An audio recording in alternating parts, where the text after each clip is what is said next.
देखिए डॉक्टर साहब, ऐसा है कि हाँ, फ्लोटिला जो फ्रीडम फ्लोटिला आ रहा था, उसके साथ कोई वो अकेला तो है नहीं, बहुत सारे जहाज है और बहुत सारे मुल्क के लोग भी हैं। तमाम एक्टिविस्ट हैं, एनजीओ जो चलाते हैं वो हैं, और उसमें कुछ पॉलिटिकल लोग भी हैं। ग्रेटा थनबर्ग, उन्होंने कहा कि और बल्कि उन लोग कह रहे हैं कि चाहे हम लोगों की जान चली भी जाए, हमें इसका फर्क नहीं है। उस पर कई बार हमला भी हुआ है, जहाज पे कई बार हमला भी किया है इसराइल ने। हर मुमकिन कोशिश करी है कि वो जहाज गजा के अंदर ना आ पाए, लेकिन बावजूद उसके भी जहाज आ रहे हैं। वो भी मैं अपडेट कर दूं, 50 से ज्यादा जहाज शामिल हो चुके हैं। जो और इसी पे मैं सवाल करने वाला था कि इसका क्या इम्पैक्ट होगा कि 50 से ज्यादा जहाज शामिल हो चुके हैं। औरतों ने अपने कंगन, जेवर और चैन बेचकर कई जहाज खरीदे हैं फ्रीडम फ्लोटिलिया के लिए। सीधा बातें, हसन रिजवी साहब ने एक और लिखा है कि तुर्की और इजराइल की फदाओं में एक गुबार उठता दिख रहा है। कब अपनी रफ्तार पकड़ेगा देखना बाकी है, क्योंकि इजराइल अपनी फौज और जंगी सामान साइप्रस भेज रहा है और अपने डिफेंस सिस्टम तैनात कर रहा है। हाँ, ये भी मैं इस पे भी सवाल मैं आज नोट नहीं कर सका। ये भी बहुत इंपॉर्टेंट, क्योंकि बड़ी ये खबर गर्म है कि तुर्की पर भी अटैक हो सकता है।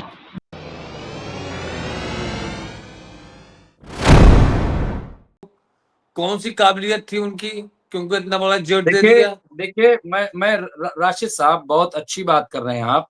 मैं 2 बार उज्बेकिस्तान गया। मैं चाइना भी गया, उज्बेकिस्तान भी गया, और उज्बेकिस्तान गया तो मैंने सिर्फ मैं गया नहीं, मेरी किताब भी उस पे आई है, और मैंने पूरा जो सिल्क रोड है जो चाइना से लेकर के यूरोप तक, और मैंने पूरी स्टडी की है। और मैंने जा करके उज्बेकिस्तान में देखा, आज भी मस्जिदों के इमाम के चेहरे पे दाढ़ी नहीं है।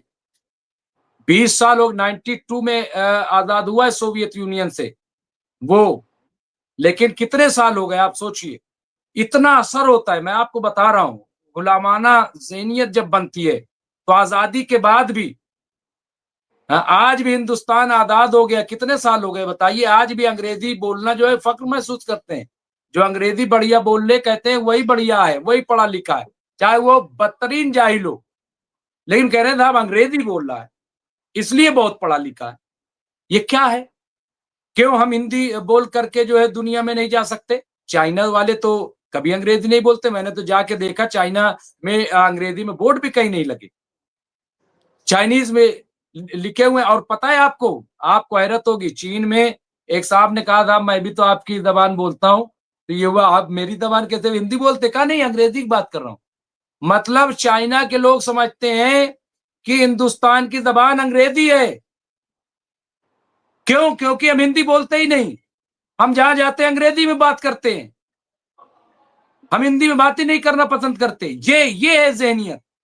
तो आप अरब कह रहे हो कि अभी जो है भाई वक्त लगेगा, वक्त लगेगा। देखिए उनके बच्चे पढ़ रहे हैं यूरोप में, उनकी फैमिली यूरोप में रह रही है। वो अगर हफ्ते में एक बार यूरोप ऐश करने न जाए तो उनका खाना जो है वो हजम नहीं होगा। तो इतना आसान नहीं, आप एसी में रह रहे हो, अचानक कह दें साहब आप चलिए जरा से अब बाहर 5 दिन रह लीजिए, आप भाग निकलेंगे, आप खुजली हो जाएगी, हार्ट अटैक हो जाएगा। ये आसान नहीं होता ना। लेकिन बहरहाल फिर भी मैं ये कह रहा हूं कि एक टर्निंग पॉइंट हम इसे देख रहे हैं, कहीं ना कहीं कोई ना कोई जिंदगी का टर्निंग पॉइंट होता है। 1857 में नाकाम जंग आजादी उसको हम कहते हैं, लेकिन हुई तो, आज हम कहते तो उसको पहले लोग बगावत कहते थे। हमने भी पढ़ा है कि वो और किताब भी इस पे लिखी गई, असबाब बगावत हिंद। तो लेकिन बाद में उसे कहा गया कि नहीं, ये जंग आजादी की हमारी शुरुआत थी, हमने वहां से शुरुआत की है और 47 से फिर हमें आजादी मिली। कितना लंबा सफर तय किया हमने। तो ये तमाम चीजें, मैं फिर कह रहा हूं, मैं किसी की तरफदारी नहीं, लेकिन मैं किसी को वाकवर भी नहीं देना चाहता। कि मैं कह रहा हूं कि बहुत बुरी तरीके से अमेरिका और इजराइल ट्रैप में हैं, बहुत बुरी तरीके से। और देखिए खबर आ गई, नूर साहब ने कहा है कि आज ईरान ने इंटर कॉन्टिनेंटल मिसाइल का परीक्षण कर लिया है। और नसीरुद्दीन साहब ने क्या कहा कि ईरान ने भी रूस के साथ मिलकर आयरन बीम का परीक्षण किया है। तो आप देखिए कि ईरान भी उसी तरीके से, उसी लेवल पे चल रहा है, उसी ये भी बहुत बड़ी बात है, ये भी बहुत बड़ी बात है। तो एक तरफ वो अमेरिका और इजराइल से लड़ने की तैयारी कर रहा है और दूसरी तरफ अरबों को साधने की तैयारी कर रहा है, बल्कि साध लिया। तो ये भी जंग का एक हिस्सा मैं समझता हूं कि बहुत इंपॉर्टेंट है। आखिर में बस एक सवाल और आखिर में फिर राशिद रिजवी साहब से। रेशमा हनीफ साहिबा, मैं यही कहूंगा कि ये बिल्कुल सही कह रहे हैं। ये जो फ्रीडम प्रोटीन, अच्छा कुछ और यहाँ पे आई है वो भी मैं अपडेट कर दूं। 50 से ज्यादा जहाज शामिल हो चुके हैं जो, और इसी पे मैं सवाल करने वाला था कि इसका क्या इम्पैक्ट होगा कि 50 से ज्यादा जहाज शामिल हो चुके हैं। औरतों ने अपने कंगन, जेवर और चैन बेचकर कई जहाज खरीदे हैं फ्रीडम फ्लोटिलिया के लिए। तो ये, और अब इटली से भी एक चलने जा रहा है। ये आप देखिए, ऐसा नहीं कि दुनिया जो है, ठीक है हुक्मरान खामोश होंगे लेकिन दुनिया बेचैन है अगर देखी जाए तो। आज कोई एक बंदा आपको नहीं मिलेगा जो ये ना कहे कि इजराइल जो है जुल्म कर रहा है। ये कम बड़ी बात नहीं। और देखिए मोहम्मद रईस साहब ने लिखा है कि ईरान आईसीबीएम मिसाइल का सफल टेस्ट कर लिया है। तो ये भी आप देखिए। इसके अलावा यहाँ पे हरीश कमाल साहब लिखे हैं, ओम प्रकाश जी तुम आतंकवाद का विरोध करो और समझ लो पूरी दुनिया विरोधी है। ये एक अलग हमारे यहाँ बहस चलती है जिसमें ये ओम प्रकाश जी हैं, कुछ सूर्यवंशी जी हैं और हमारे साथी हैं। तो वो एक अलग हमारे और एक डिबेट चलती रहती कमेंट पे। हाँ वो बहुत बढ़िया डिबेट रहती है। तो खैर ओम प्रकाश जी हैं। मैं संजीदा बातें, हसन रिजवी साहब ने एक और लिखा है कि तुर्की और इजराइल की फदाओं में एक गुबार उठता दिख रहा है। कब अपनी रफ्तार पकड़ेगा देखना बाकी है, क्योंकि इजराइल अपनी फौज और जंगी सामान साइप्रस भेज रहा है और अपने डिफेंस सिस्टम तैनात कर रहा है। हाँ ये भी मैं इस पे भी सवाल मैं आज नोट नहीं कर सका। ये भी बहुत इंपॉर्टेंट, क्योंकि बड़ी ये खबर गर्म है कि तुर्की पर भी अटैक हो सकता है। अब आपने इस पे मना भी किया था कि कैसे, क्योंकि अभी 25 को तो रजब तैयब अर्दगान जा रहे हैं अमेरिका और वहां पे मुलाकात होगी। लेकिन जो खबरें हैं जिस तरह की, इसकी एक वजह ये भी हो सकती है कि अवाम कहीं नाराज ना हो तुर्की की कि आप अमेरिका क्यों जा रहे हो। तो हो सकता है इसलिए भी एक ये फजा बनाई जा रही हो कि साहब नहीं, तुर्की जो है वो तो बहुत कट्टर है इसराइल को लेकर। मतलब कुछ भी देखिए सियासत में हो सकता है। लेकिन मैं आऊंगा, आपने सुना एडवोकेट रेशमा हनीफ साहिबा, औरतों ने अपने कंगन बेच दिए, जेवर बेच दिए फ्लोटिला के लिए और जहाज खरीदे। कैसे देखती आप?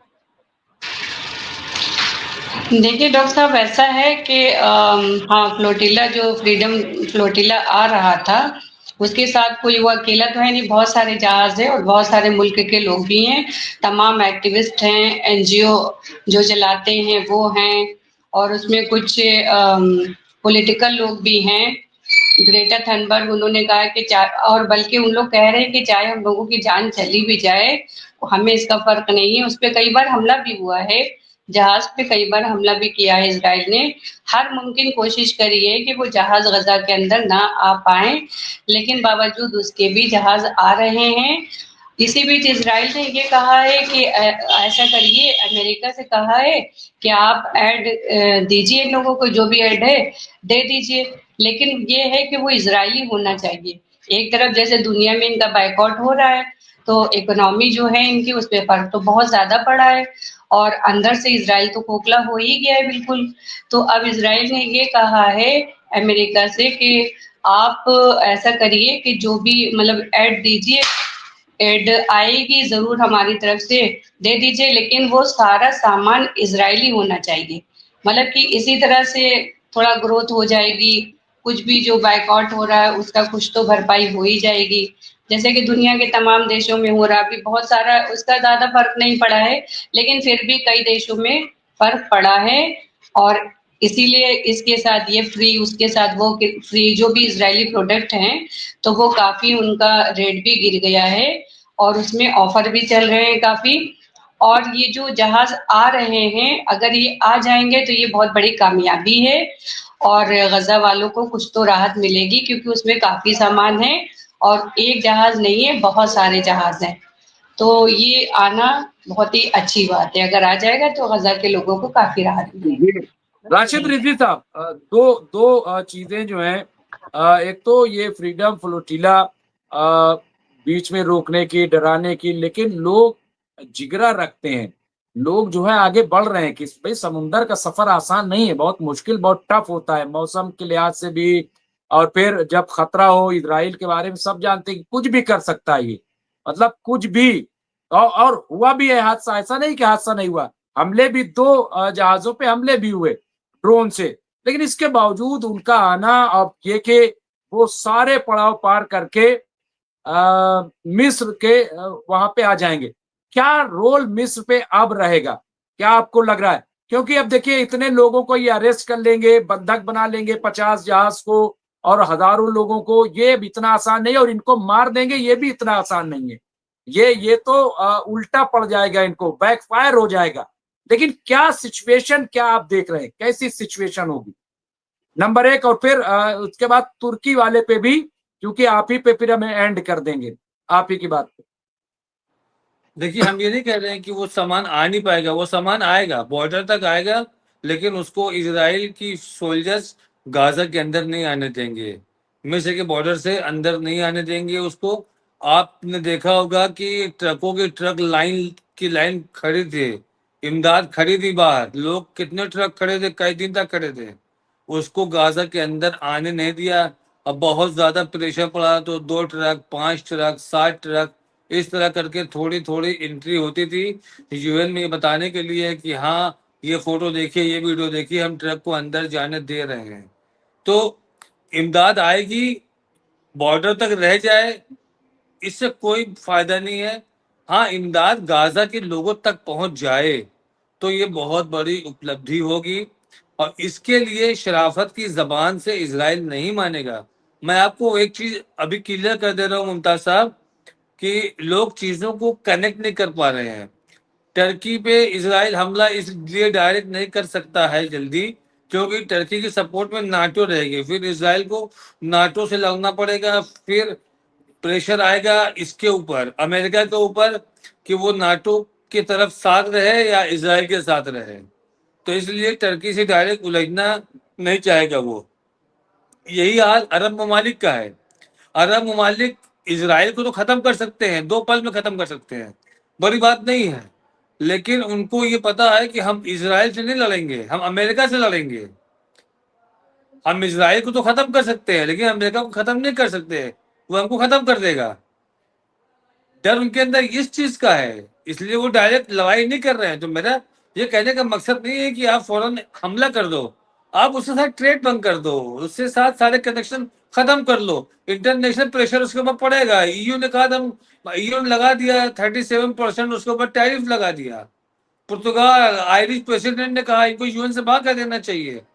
तो जो लोग बोल रहे हैं वो कर रहे हैं, लेकिन ये अरब लीग के लोग बोल रहे हैं, कर नहीं रहे हैं। जितने लोग मदद लेके आ रहे हैं उसमें अरब लीग के कितने लोग हैं? ज्यादातर लोग यूरोप के हैं, इटली के लोग हैं, वो सब लेके आ रहे हैं। जी मुमताज साहब। अब के लोग नहीं है, और इटली के लोग, यूरोप के और वेस्टर्न वर्ल्ड के लोग हैं, और बिल्कुल सही है। और प्रोटेस्ट भी वही सबसे ज्यादा हो रहे हैं, एहतजाज भी वही सबसे ज्यादा हो रहे हैं। और यही देखिए, यही मैं कह रहा हूँ कि कामयाबी है फिलिस्तीन की, कि उन्होंने लोगों तक आवाज अपनी पहुंचा दी, लोगों तक सदाएं पहुंच गई। और यही देखिए, ईरान क्या कर रहा था, आलमी यौमुल कुद्स मनाया जाता था, रमजान के आखिरी जुमे में क्यों मनाया जाता था? ताकि लोगों को पता चले कि फिलिस्तीन का मसला क्या है, फिलिस्तीन में जुल्म कितना हो रहा है। इससे पहले जैसे आज लोगों को पता है कि फिलिस्तीन में क्या हो रहा है, इससे पहले नहीं पता था, लोग नहीं जानते थे लोग कि इस तरीके का जुल्म ज्यादती हो रही, क्या हकायक है। लेकिन आज लोग नक्शा लेकर के बैठे हुए कि इजराइल पहले कहाँ था और फिलिस्तीन कहाँ था, आज इजराइल कहाँ है और आज फिलिस्तीन कहाँ है, कैसे मारे जा रहे लोग। आज दुनिया तो यही बेनकाब करना, मैंने कहा। और अभी चीन की बात आई, अफगानिस्तान की, तो नसीरुद्दीन साहब लिखा है कि बगराम एयरफोर्स पर चीन पहले से बैठा है।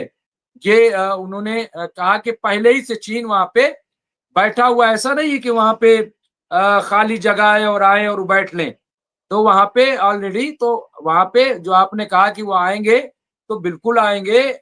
और मैं फिर कह रहा हूं कि मिस्र को भी सीरिया को भी रूस ने यूं ही नहीं छोड़ रखा, हम आप भले समझे, वहां पे भी उनकी नजर है, लेकिन वो देख रहे हैं कि इसके अलावा जयदीप साहब बुंदेला साहब आ गए हैं और बस खत्म कर रहे हैं कि अमेरिका की अर्थव्यवस्था खराब हो रही है, शायद इसलिए वेनेजुला और गाजा के तेल गैस पर नजर अमेरिका बनाए हुए है या वो चाहता है, और बहुत सारी बातें हैं, बहुत सारी चीजें हैं कि तो इसलिए यहाँ पे एक और जयदीप साहब लिखा है कि नसीर जी ट्रंप पागल हो गया है, बोल रहा है बगराम बेस हमने बनाया था इसलिए हमें वहां रहने का अधिकार है, जबकि इस पागल को पता नहीं है क्या आगे लिखा है। बहरहाल नहीं है कि बगराम बेस सोवियत रूस ने बनवाया था करीब 70 साल पहले। तो बहरहाल ये तमाम चीजें इस तरह के आएंगी और सवाल भी उठेंगे। लेकिन मुझे एक और देखिए यहाँ पे खबर दी है, रेजिस्टेंट ने एक इजरायली जीप को रॉकेट से उड़ा दिया है जिसमें 10 सैनिक थे, कुछ के मरने की खबर है और कुछ के हालात जो है, तो वहां पर भी अगर आप देखें तो लड़ाई जो है मुस्तकिल चल रही है, ऐसा नहीं। इसके अलावा ये एक और खबर आ रही है, यूके के इजरायली खाद्यान्न के आयात में 17% की गिरावट आई है। जहां यहाँ पे जानकार कहते हैं कि बहिष्कार काम कर रहा है। तो जो वही मैंने कहा, बड़े विदेश मंत्री ने कहा है कि हम अफगान का 1 इंच भी अमेरिका को नहीं देंगे, ये खबर भी आ रही। तो अलग अलग बहरहाल हालात जो है बड़े अजीब व गरीब है। हसन रिजवी साहब लिखा है कुछ भी हो, कतर पर हमला करके इसराइल फंस गया है, पूरा के पूरा मंजर ही चेंज हो गया है, ये भी बात सामने आ रही। तो बहरहाल ये तमाम चीजें हैं और इस पे हम इसीलिए बात कर रहे हैं। राशिद रिजवी साहब की बातें बिल्कुल जायज हैं, ये वो बातें हैं जो कही हैं, और रेशमा हनीफ साहिबा भी उसी तरीके से बातें कर रही हैं, और बिल्कुल हकीकत ये है, क्योंकि इतने लोगों का मारा जाना, इतने लोगों का घर उजड़ जाना, ये नाकाबिले बर्दाश्त है। और ये सही है कि पहले दिन से उड़ जाते तो ऐसा ना होता, लेकिन ऐसा होता नहीं है। दुनिया के किसी भी नक्शे पे हमने ऐसा देखा नहीं है कि कहीं कुछ हो रहा और सारी दुनिया एक साथ आकर के उसे रोक दे, ऐसा कभी नहीं। तो कहते हैं आप ही ने शेर पढ़ा था कि पाँव क्या है कांटा हम ही से निकलेगा, वो क्या है। तो वही होता है कि वो तो होता है, उतना तो झेलना पड़ता है। बहरहाल लेकिन मुझे लग रहा है कि अनकरीब फिलिस्तीन जो है एक आजाद रियासत बन जाएगा, मुझे ऐसा लग रहा है। कुर्बानियां लोगों की रंग लाएंगी। बहुत बहुत शुक्रिया एडवोकेट राशिद रिजवी साहब और एडवोकेट रेशमा हनीफ साहिबा, दोनों हजरात का शुक्रिया, और बाकी मेहमानों का भी जो हमारे साथ जुड़े हुए हैं, सबका मैं शुक्रिया अदा करता हूँ। शब बखैर, गुड नाइट, जय हिंद।